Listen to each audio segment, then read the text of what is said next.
My name is Amir Scott, and I am a senior communication studies major. Now, I want to take you back to England, 1943. Anglican priest and railway enthusiast Reverend Wilbert Awdry tends to his son, Christopher, as he is sick with the measles. As an avid railway enthusiast, as well as a worker of many railways in the area, he creates stories of the engines that pass nearby the house, personifying their puffing into words and emotions.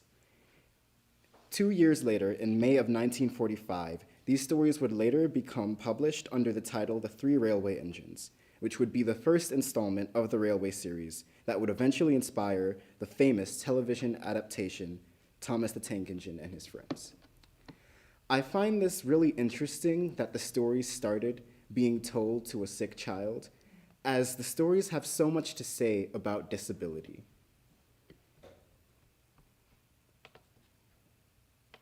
As a disclaimer before we get into this topic, we have to acknowledge that the characters within this world are, in fact, steam locomotives as opposed to humans. And through this, you see that there's a lot of discussion of usefulness.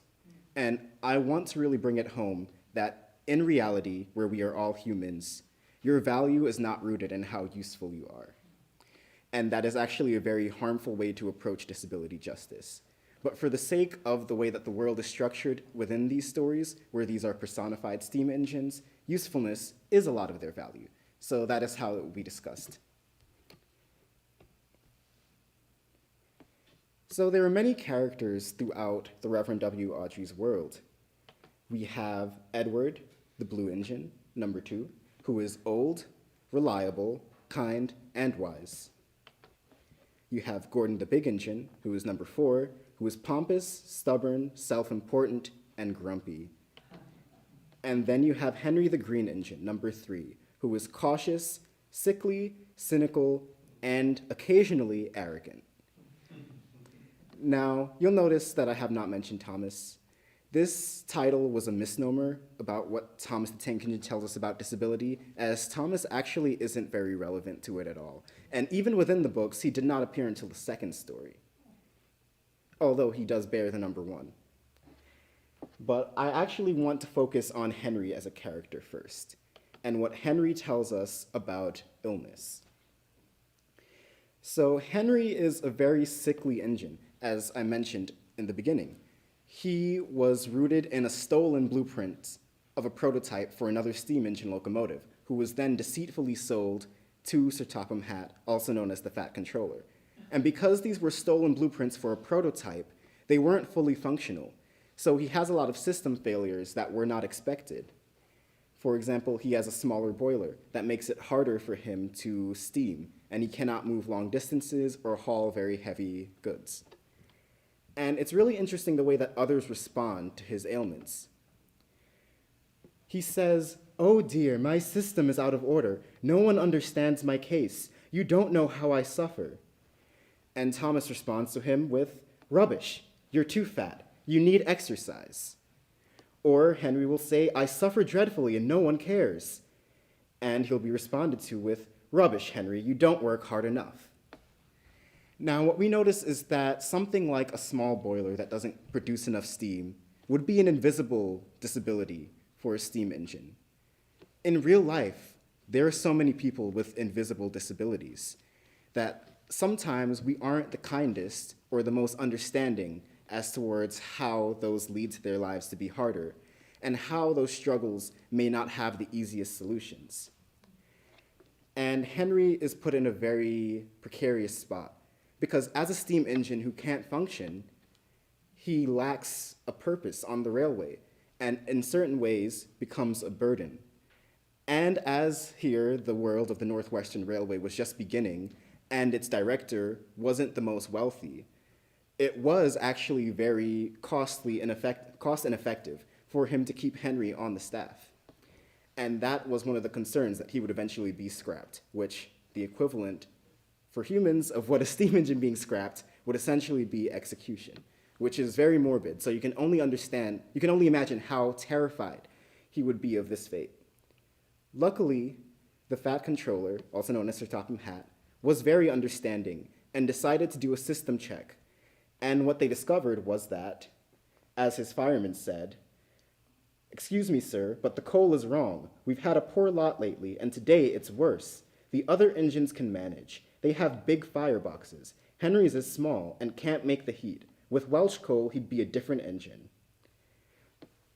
And this is very interesting to me, the solution of using Welsh coal, because it is an accommodation. You can even call it a disability aid. And I think we're more familiar with disability aids than we realize. Of course, you can think of hearing aids, of wheelchairs, of crutches, but these that I'm wearing right now, glasses, are in fact a disability aid. Astigmatism, or the inability to see from a far distance, is in fact a disability. And because it's so accessible, or because it's become so normalized, it's so easy to overlook something like that. But imagine a world with no glasses, where everybody who had poor eyesight, everyone in this crowd to me right now would be a blur. I wouldn't be able to see any of your faces. All of the studies that we run on how communication works, of how I receive feedback from you, would have to be altered. It'd be completely dependent on sound, or like if you gave me nonverbal cues or responses that would then just be motions in the air as opposed to your actual facial expressions. So Henry is provided with this aid, and it's expensive. But if you know anything about glasses, a pair of specs is not cheap. And if you don't have health insurance, forget about it. So it is acknowledged that this Welsh coal is in fact expensive. But the Fat Controller argues Henry must have a fair chance.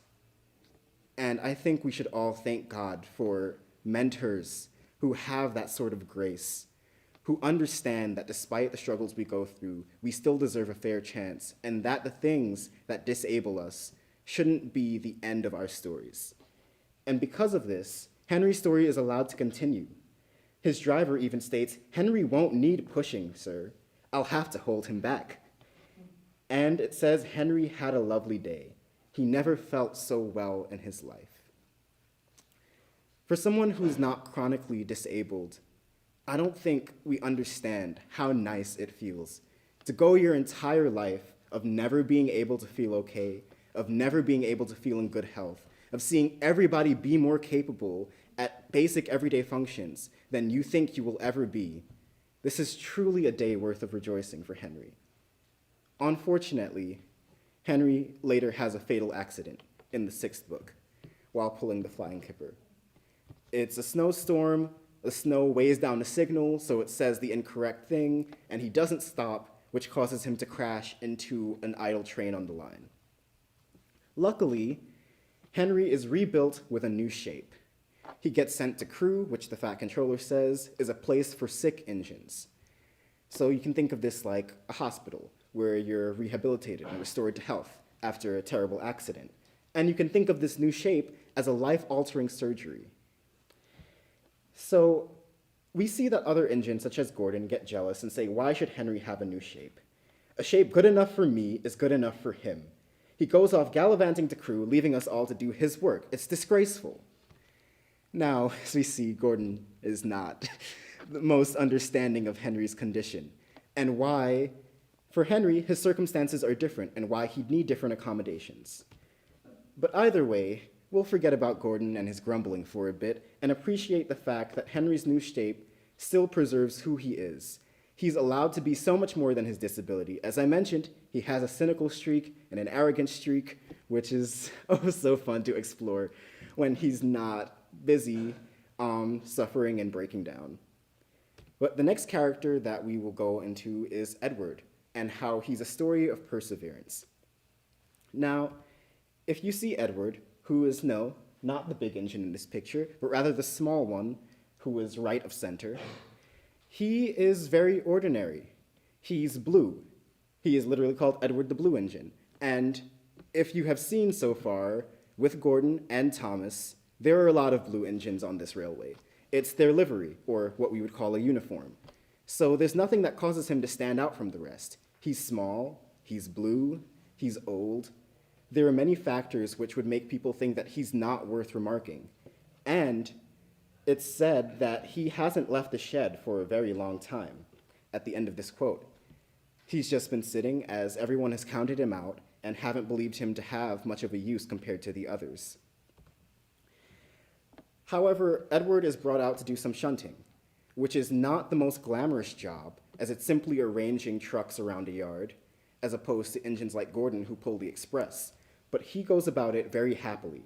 It says he went off to do some shunting, and he liked shunting, as opposed to Gordon, who, when he doesn't receive his esteemed job of the express and has to pull a goods train instead, he goes, "A goods train, a goods train, a goods train," he grumbled. "The shame of it, oh, the shame of it."